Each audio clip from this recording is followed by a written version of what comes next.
Some of the greatest legends, they don't start with what we actually see someone do.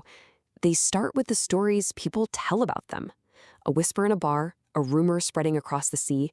That's how a regular person becomes a myth. So let's follow those whispers and see how a legend gets built and then completely blown apart. And this is how we first hear about him. It's not some big dramatic entrance. It's just a chilling line from this young, scared kid named Koby. And the man he's talking about? Roronoa Zoro, the pirate hunter. A name that just screams trouble. So that's the big question, isn't it? The stories paint this picture of an absolute monster, but we all know stories can be misleading.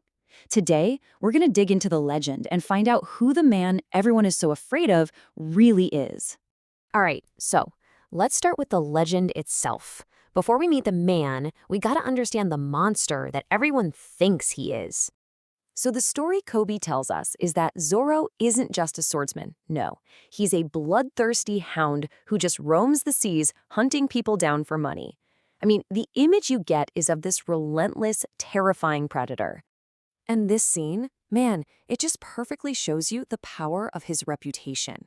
Our hero, Luffy, he just casually says Zoro's name in a restaurant, and the whole place explodes into chaos. People are literally crashing through walls to get away.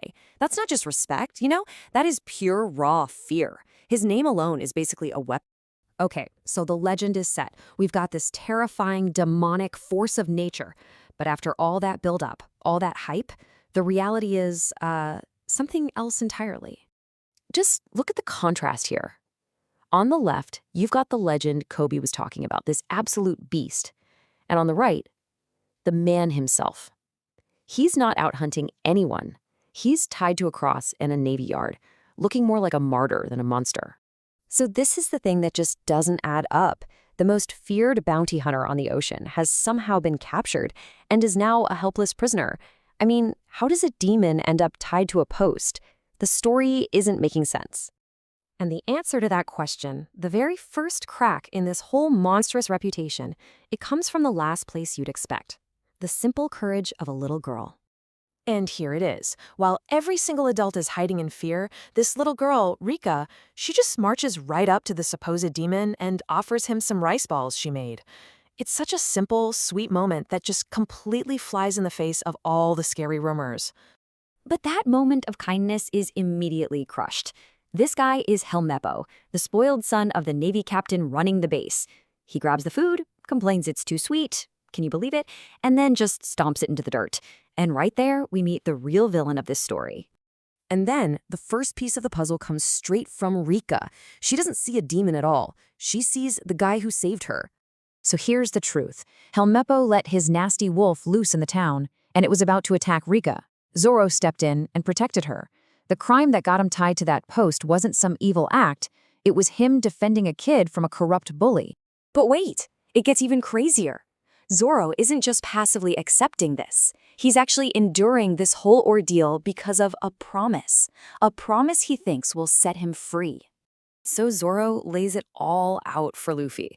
He struck a deal with Helmeppo. If he can somehow survive for one entire month, tied up without any food or water, his crimes are forgiven, and he can walk away. I mean, the sheer willpower to even agree to that is just, it's incredible. But of course, this is where the gut punch comes in. As Luffy finds out, the whole deal was a total sham. He overhears Helmeppo laughing about it, bragging that he never ever intended to let Zoro go free. It was all just a cruel joke. So let's just break it down, right? The stakes are crystal clear. Zoro is literally staking his life on his own endurance and Helmeppo's word. But Helmeppo's word is completely worthless. While Zoro is trying to survive a month, Helmeppo is just planning to execute him in 3 days. Now, for Monkey D. Luffy, a guy who lives by his own very simple code of honor, this betrayal is the absolute last straw. He's seen Zoro's real character, and he's seen Helmeppo's corruption. It's time to act. And that's exactly what he does. There's no big speech, no hesitation. Just one powerful punch that delivers the justice Helmeppo so clearly deserves. It's Luffy's verdict on the whole situation. You don't get away with stuff like that. And right there, in that moment, it all clicks for Luffy. He's seen past the terrifying legend and recognized a man with incredible strength and, believe it or not, a deep sense of honor. This isn't a demon. This is exactly the kind of person he wants by his side. So the legend of the demon pirate hunter was a total lie, built on fear and corruption. But now, by deciding to recruit him, Luffy is about to create a brand new legend, one that's way more powerful and a whole lot more interesting. And it all starts right here.